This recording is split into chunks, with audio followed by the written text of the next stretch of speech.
पन्नगे च सुरेन्द्रे च कौशिके पाद संस्पृशि निर्विशेष मनस्काय श्री वीरस्वामिने नमः। भगवती सूत्र में कहा गया है कईणम भन्ते इंद्रियापन्नता गोयमा पंच इंद्रियापन्नता तंजहा सो इंद्रिये चक्षिंद्रिये घाणिंद्रिये रसिंद्रिये फासिंद्रिये। प्रश्न किया गया कि भन्ते इंद्रियां कितनी प्रज्ञप्त हैं।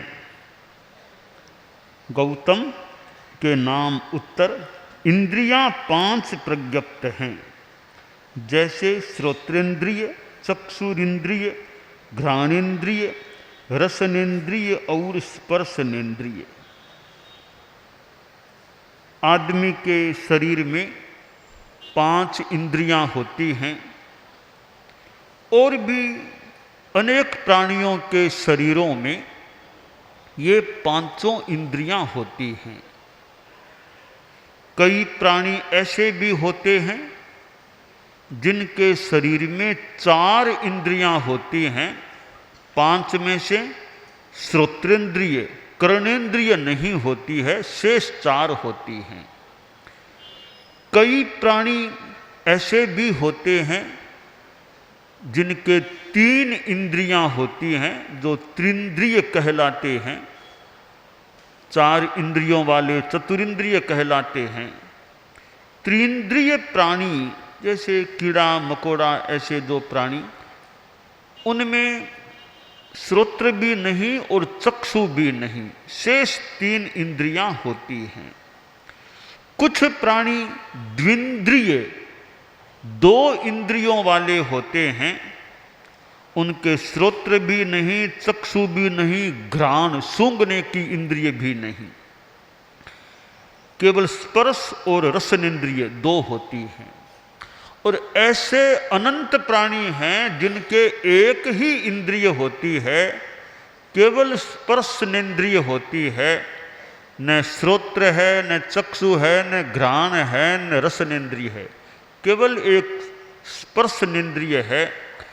ये स्थावर काय के सभी प्राणी 5 स्थावर पृथ्वी काय, अपकाय, तेजसकाय, वायुकाय और वनस्पति काय, इनके एक ही इंद्रिय होती है। तो कुल मिलाकर 5 इंद्रियां होती हैं। तो मनुष्यों के 5 इंद्रियां होती हैं और ये त्रियंच पंचेंद्रिय जो घोड़ा, हाथी आदि आदि प्राणी हैं, कुत्ता है, बिल्ली है, इनके भी 5 इंद्रियां होती हैं। मत्स्य आदि भी 5 इंद्रिय वाले हैं। और देव जगत, देवों के भी मनुष्य की भांति 5 इंद्रियां होती हैं। और नारकीय जीव, नारकों के भी 5 इंद्रियां होती हैं। ये 5 इंद्रियां हैं, ये ज्ञान की साधन बनती हैं। आदमी सुनकर बहुत कुछ जान लेता है, देखकर भी जान लेता है। घ्राणेन्द्रिय, रसनेन्द्रिय, स्पर्शनेन्द्रिय भी ज्ञान की साधन बनती हैं। परंतु 2 इंद्रियां तो सक्षम ज्ञान की साधन प्रतीत हो रही हैं। वे हैं श्रोत्रेंद्रिय और चक्षुरेंद्रिय। हम सुनकर कितना जान लेते हैं। एक आदमी बोलता है, भाषण देता है, कितने कितने लोग सुनते हैं। सुनने से उनको कितनी सूचनाएं, कितनी जानकारियां और कितना ज्ञान प्राप्त हो सकता है। तो यह श्रोत्र कर्ण हमारे लिए एक ज्ञान का बड़ा साधन बनता है। और चक्षुरिंद्रिय, चक्षु के द्वारा भी हम देखकर बहुत जानकारियां प्राप्त कर लेते हैं। कई बातें सुन लेते हैं, पर जब आंख से भी उन स्थितियों को देख लेते हैं तो बात कन्फर्म हो जाती है। बिल्कुल सही बात है, जैसा मैंने सुना था वैसा ही मैंने देखा है।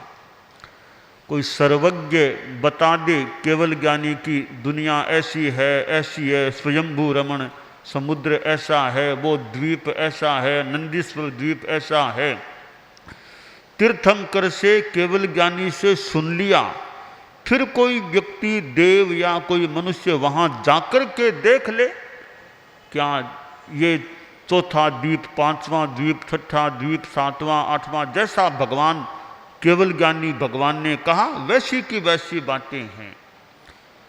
तो सुनना और देखना दोनों जहां हो जाते हैं तो वहां और मजबूत ज्ञान प्राप्त हो सकता है।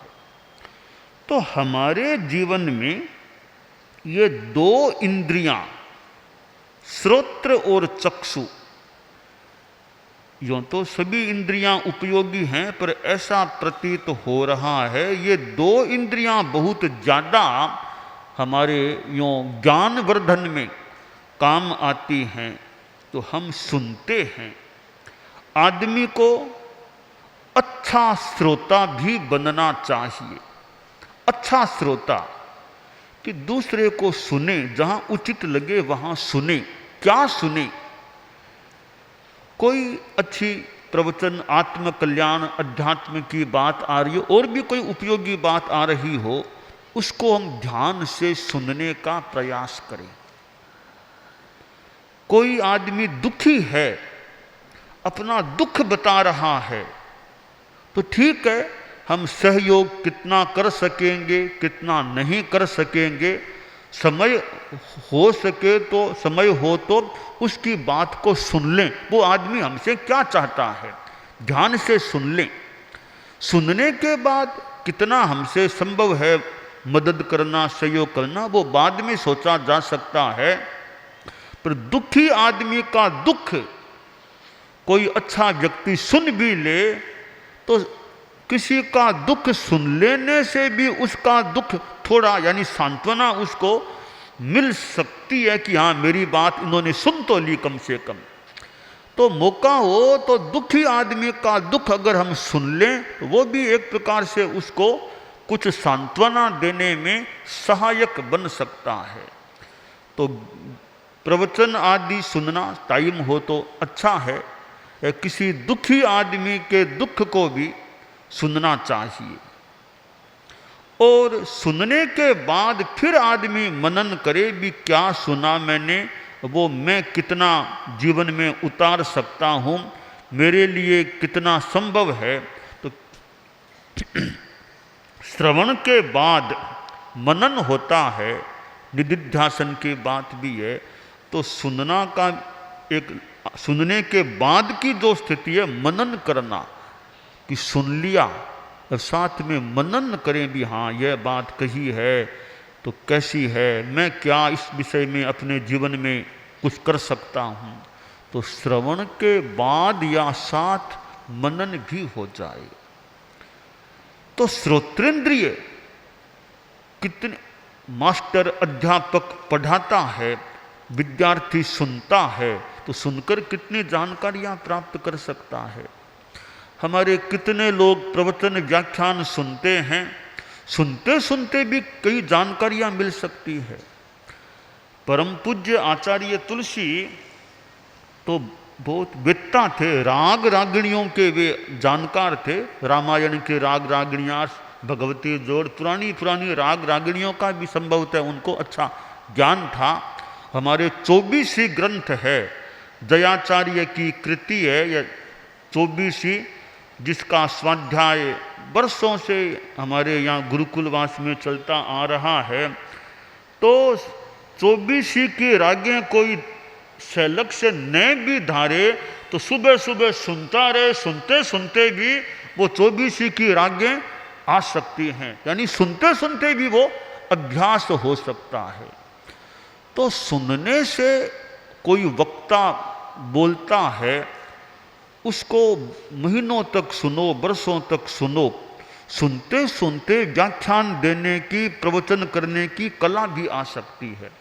कोई आचार्य महाप्रज्ञ जी, आचार्य तुलसी, इनको प्रवचन बरसों तक कोई सुने, पास में सुना हुआ हो, अब भी कैसेट आदि से सुना जा सकता है।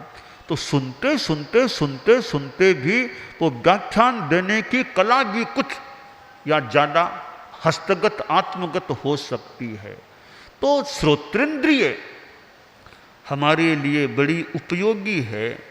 जिसके श्रवण शक्ति खत्म हो जाए उसके लिए तो बड़ी कठिनाई हो सकती है।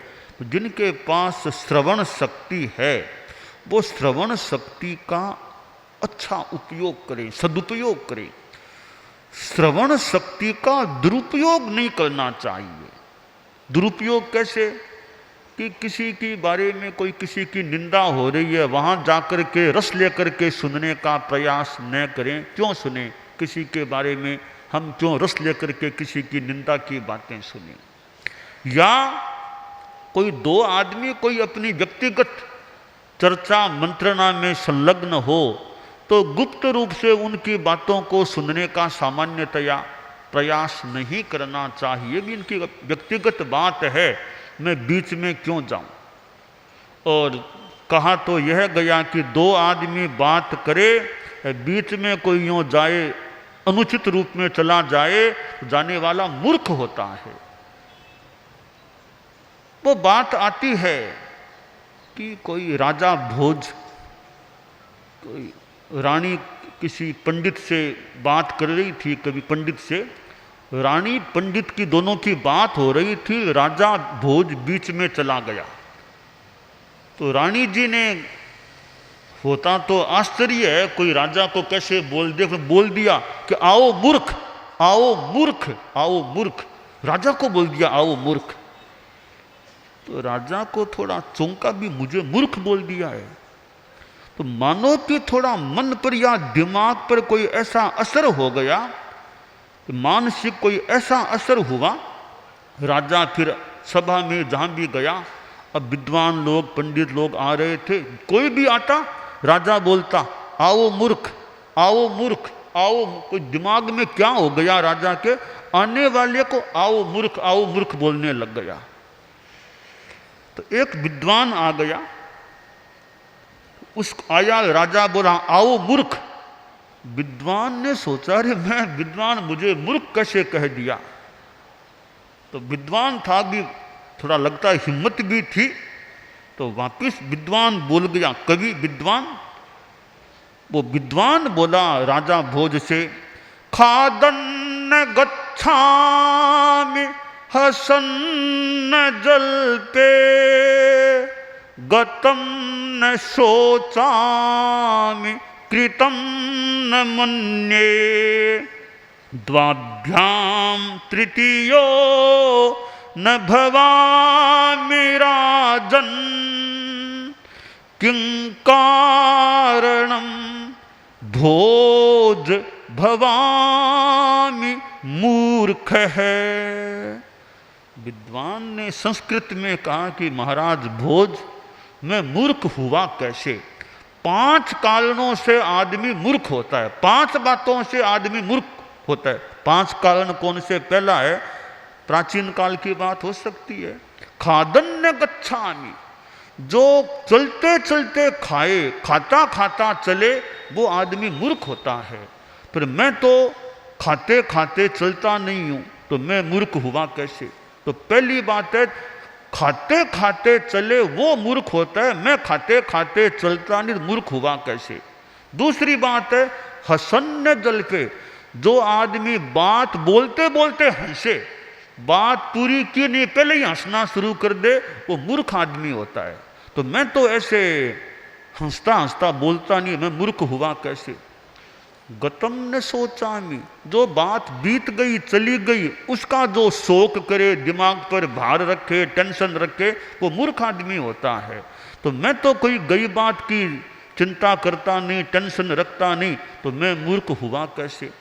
चौथी बात है, किसी पर उपकार करके उसको गिनाता रहे, मैंने ऐसा किया, मैंने तेरा यह किया, मैंने, क्यों गिनाता रहे वो मूर्ख आदमी है। मैं तो उपकार करके गिनाता नहीं हूं, तो फिर मैं मूर्ख हुआ कैसे। पांचवी बात है, द्वाभ्याम तृतीयो न भवामि राजन। दो व्यक्ति बात करे, बीच में कोई चला जाए, वो जाने वाला मूर्ख होता है, तो मैं तो दो के बीच में जाता नहीं, मैं मूर्ख हुआ कैसे। ये पांचवी बात आई तब राजा का दिमाग ठनका। अरे मूर्ख वो होता है तो दो व्यक्तिगत बात करे, बीच में चला जाए, वो मूर्ख होता है। तो मैंने गलती कर दी कि रानी कोई बात कर रही होगी पंडित से, बीच में चला गया, तब मैं मूर्ख बन गया, इसलिए रानी ने मुझे आओ मूर्ख कह दिया था। तो दो बात कर रहे हो व्यक्तिगत, कोई अपनी व्यक्तिगत बात, तो वो बीच में जाकर या गुप्त रूप में सुनने की चेष्टा करना, वो सामान्यतया नहीं करना चाहिए। तो हमारी श्रोत्रेंद्रिय है, इसका हमें दुरुपयोग नहीं करना चाहिए, सदुपयोग करना चाहिए। इसी तरह चक्षुर इंद्रिय है, आंख का भी बढ़िया उपयोग करें। अब आंख भी अच्छी रहे, दिखता रहे, तो हम आंखों का उपयोग, मेरे हाथ में ये भगवती सूत्र है, हमारे जो 32 आगम हैं उनमें वर्तमान में जो हमें जो आगम वांग्मय प्राप्त है 32 आगम, उनमें सबसे बड़ा ये मेरे हाथ में तो एक वॉल्यूम, ऐसे कई वॉल्यूम हैं भगवती सूत्र के। और तो ऐसे जो शास्त्र हैं, आगम या और भी अच्छी किताबें हैं, उनको हम आंखों से पढ़ें तो आंखों का बढ़िया उपयोग होता है। और आजकल तो वो पढ़ने की सुविधा नहीं हो तो ऑडियो बुक वो सुनते रहो, किताब आवाज आती है, सोए सोए सुनते रहो, बहुत साधन विकसित हो गए हैं। तो सुन लो या पढ़ लो, तो आंखों से पढ़ें और आंखों से किसी संत के, महात्मा चारित्रवान संत के दर्शन करें, आंखों से उसको देखें। तो आंखों का बढ़िया, और भी आंखों का बढ़िया, हमारे संत लोग हैं, आंखों का उपयोग इरिया समिति में करें। आप लोग गृहस्थ भी अहिंसा की दृष्टि से चलते चलते ध्यान रखें, कोई जीव जंतु कीड़ा मकोड़ा मेरे पैर के नीचे न आ जाए, मर न जाए। तो आंखों का उपयोग हम अहिंसा की साधना में भी कर सकते हैं। तो चक्षुर इंद्रिय है, वो हमारे ज्ञान प्राप्ति का भी बहुत एक अच्छा साधन है। हम चक्षुर इंद्रिय का सदुपयोग करें, उसका दुरुपयोग न करें। जो न देखने की चीज़ें हैं वहाँ चक्षु को न भी लगाएं, केंद्रित न भी करें। और चक्षु के द्वारा तो वो अनिमेष प्रेक्षा, त्राटक कह दें या अनिमेष प्रेक्षा, प्रेक्षा ध्यान में अनेक प्रयोग हैं। परम पूज्य आचार्य महाप्रज्ञ जी प्रेक्षा ध्यान कराते थे, शिविर भी लेते थे। तो ध्यान का ही एक प्रयोग है अनिमेष प्रेक्षा, एक बिंदु पर दृष्टि को केंद्रित करके वहीं केंद्रित रखना जितनी देर संभव हो सके। तो यह आँखों के द्वारा हम ध्यान का प्रयोग भी कर सकते हैं। तो हम सदुपयोग करें, आँखों का दुरुपयोग न हो, इसके प्रति जागरूक रहें। तो ये दो इंद्रियां, श्रोत्र और चक्षु, हमारे लिए ज्ञान का बहुत बड़ा साधन बन सकती है। अब एक बात और है, इंद्रियों से ज्ञान भी प्राप्त किया जा सकता है। तो ये ज्ञानेंद्रियां हैं, इनको ज्ञानेंद्रियां कहा जाता है। ये ज्ञानेंद्रियां भोगेंद्रियां भी बन सकती हैं, इनसे भोग भी किया जा सकता है। हालांकि थोड़ी और सूक्ष्म भेदरेखा भी की गई कि श्रोत्र और चक्षु ये कामेंद्रियां, ये कामी इंद्रियां हैं। घ्राण, रसन और स्पर्शन ये तीन भोगी इंद्रियां हैं। काम और भोग जहाँ दो अलग अलग किए जाएं तो दो इंद्रियां श्रोत्र चक्षु कामी और घ्राण, रसन व स्पर्शन भोगी इंद्रियां होती हैं। तो इंद्रियां जहाँ ज्ञान का साधन बनती हैं, बन सकती हैं, तो इंद्रियां भोग का साधन भी बन सकती हैं। हम अपने इंद्रियों का संयम रखने का यथोचित प्रयास रखें कि हमारी इंद्रियां संयत रहें। आत्मानुशासन शब्द आता है। आत्मानुशासन को सिद्ध करने के लिए मन पर भी अनुशासन अपेक्षित है, वाणी पर भी अनुशासन अपेक्षित है, शरीर पर भी अनुशासन अपेक्षित है और इंद्रियों पर भी अनुशासन अपेक्षित होता है। तो हम संयम की साधना करें, इंद्रियों का संयम रखें। और अब तो पर्युषण महापर्व भी निकट आ रहा है। भाद्रव कृष्णा दूसरी बारस द्वादशी से यह पर्युषण शुरू होने वाला है और फिर आगे 8वें दिन संवत्सरी महापर्व आने वाला है। तो हमारे जैन शासन में श्वेतांबर परंपरा में इस पर्युषण का बहुत महत्व है और एक संयम की साधना का महत्वपूर्ण अवसर है।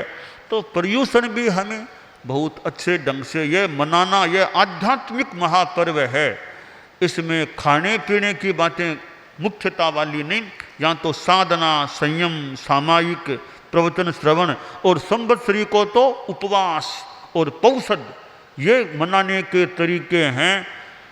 यहाँ इंद्रियों का भी संयम और भी शरीर आदि का संयम, त्याग, वैराग्य, तपस्या, इनके द्वारा पर्युषण की आराधना की जाए तो हमारे धर्म संघ में भी, न केवल छापर में, सर्वत्र जहाँ भी हमारे धर्म संघ के अनुयायी हैं, साधु साध्वियाँ समणियाँ और भी जैन शासन के जिनकी जो विधि है, अपने ढंग से आध्यात्मिक रूप में हम अपने पर्युषण महापर्व की आराधना करें। यह चतुर्मास के भाद्रव महीने में आने वाला महापर्व है और अध्यात्म की आराधना की दृष्टि से बहुत ही एक हमारे लिए महत्वपूर्ण समय होता है पर्युषण का। हम उसकी भी अच्छे ढंग से आराधना करें, यह काम्य है।